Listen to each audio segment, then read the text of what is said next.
Welcome to the Loyal Opposition Podcast, episode number 2. I'm Berney Flowers, one of Uncle Sam's wayward children. I believe that our country's best days are still in front of us, but if we want those best days to come, we need to change the direction of the country now before it's too late. I intend to talk about important issues every week in hopes of helping to improve our country and our way of life. Please like, share, and subscribe. To start off, I ran across something I think you ought to hear. It comes from the Daily Mail, and it was posted on the 21st of March. Check this out. You a dog in this country. You're fucking dog. You're nothing over here. You are a dog. Shut up. I'm Black American. I'm over you.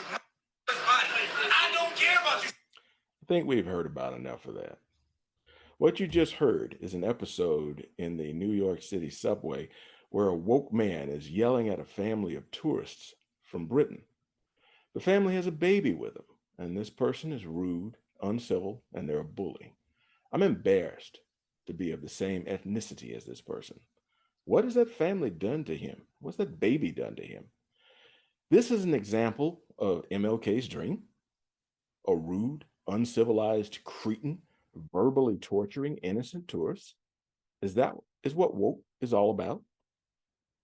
Last week, I received an advertisement from Maryland's Republican Party inviting me to attend their 32nd annual Red, White, and Blue dinner. It happens in June on the 17th at a local hotel. That's nice. In light of the fact that Maryland's Republican Party just got a miserable beatdown in the last election, perhaps it should revise its tactics and instead of doing the same thing over and over again, maybe consider small dollar fundraising instead of doing the same thing that earned the GOP a beat down in the last election. Now let's review the pricing. $1,000 per guest for a private reception and dinner. $225 per guest for a general reception and dinner. $175 per guest for Central Committee members, reception, and dinner. That's $225 per guest for regular middle-class folks. So, young people with families, they're supposed to sacrifice to attend this event. That's $450 a night for people who are probably trying to send kids to college, pay for daycare, pay for kids' sports, taxes, mortgage, car payment. How about the retired couple on a fixed income? Must they choose between needed medicines and this dinner? How about the widow on a fixed income who wants to support the GOP but will have to dig deep to make it happen? What about the young Republicans, the YRs? Most of them are college kids, barely scraping by. They've got college loan payments waiting for them as soon as they graduate. These folks are the target voters of Maryland's GOP. How can the GOP preach fiscal responsibility yet asks its supporters to pay these kinds of prices to mingle with the party elite? Does the Maryland GOP want regular people to attend this event? Since the Maryland GOP had its election of officers back in November, what have they accomplished? Has there been an audit of expenditures? Where is the strategy to recruit new voters?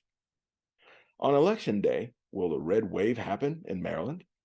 Not like this, it won't. When election time comes around, the GOP will have shown that it continues to be the party of the rich. Just recently, 2 teenagers were injured by gunfire in the Inner Harbor in Baltimore. Baltimore's Mayor Scott called for a curfew on Baltimore's youth to curb the violence. But the curfew faces pushback. Mayor Scott made a comment earlier that the curfew won't stop the kind of violence seen in the Inner Harbor. Didn't he promise to reduce violence by 15% every year for the next 5 years? Both the Maryland Public Defender and the Baltimore City District Public Defender issued a statement denouncing Mayor Scott's move. Where's that historic reduction in gun violence that he promised? In his plan, it says officers may lack the in-depth knowledge and training to effectively de-escalate situations, while a behavioral response, health response, may be more appropriate. Now again, didn't Mayor Scott advocate the defunding of the police department as a campaign pledge? Now he plans to take away the constitutional right of the city's youth to assemble peacefully. Is he going to blame the same police that he defunded? The Baltimore Police Union said that there aren't enough officers to enforce a youth curfew policy for young people this summer. So, should those who encourage the defunding of the police expect something different? Mayor Scott, what's the plan? Going to defund the police? Or are you going to hire more police to run your curfew? What's the plan? The other day, my buddy sent me a video of the rapper Kid Rock going full auto on a pallet of Bud Light beer. I asked, why would Kid Rock abuse alcohol like that? Anheuser-Busch's ad campaign kicked off with a naked Dylan Mulvaney drinking Bud Light from a bathtub. Bud Light's partnership with Mulvaney included custom cans featuring his face and pro-LGBTQ language to commemorate the biological male becoming a trans woman and being so for over a year. Anheuser-Busch lost $6 billion in 6 days using that campaign. Bar owners nationwide and distributors report a sharp decline in Bud Light sales over the past week. Imagine that, asking masculine men to drink beer with the face of the least masculine person on the planet with their face on the can. How dumb is that? Anheuser-Busch is hemorrhaging money, and rightfully so. I rarely drink beer, but when I do, it won't be Bud Light. So how's it go? Go woke, go broke.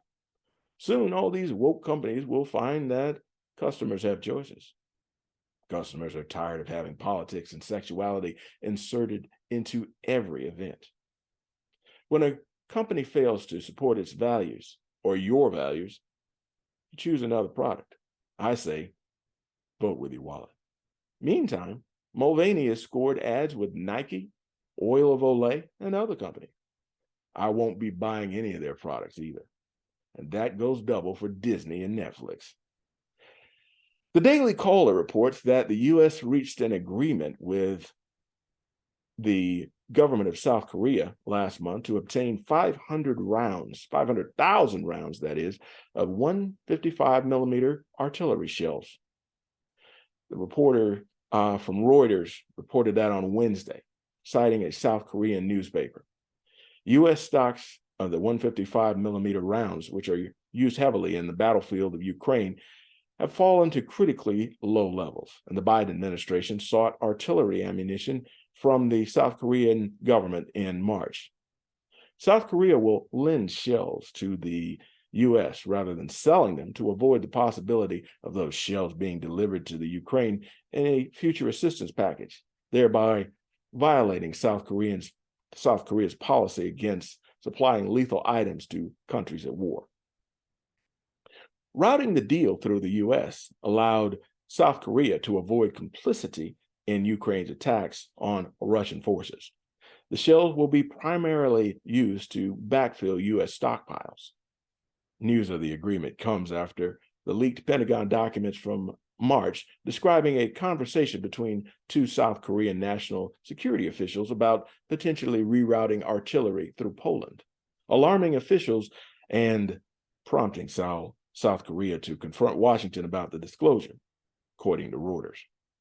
The U.S. has sent more than 1.5 million 155 millimeter shells for the howitzer system to the Ukraine, as well as an additional 6,500 GPS-guided rounds. The DoD has asked the South Korean government to violate its constitution in order to carry out the war in the Ukraine that we're not officially part of. Now let that sink in. This all has to do with the DoD intel link that happened last week, the leak, that is. You will hear a whole lot more about the leak coming up in the future. This is only the tip of the iceberg. That's about it for now. This has been the Loyal Opposition Podcast, produced in association with Liberty Arise Media and other podcasters. Be sure to get your copy of my new book, Black Values Matter, on Amazon or as an ebook on Audible. I ask that you like, share, and subscribe to this channel and to this podcast. And remember, it's okay to disagree, but at some point, we must insist on unity, transparency, and civility if we expect our country to survive and prosper. We are the loyal opposition. See you next week.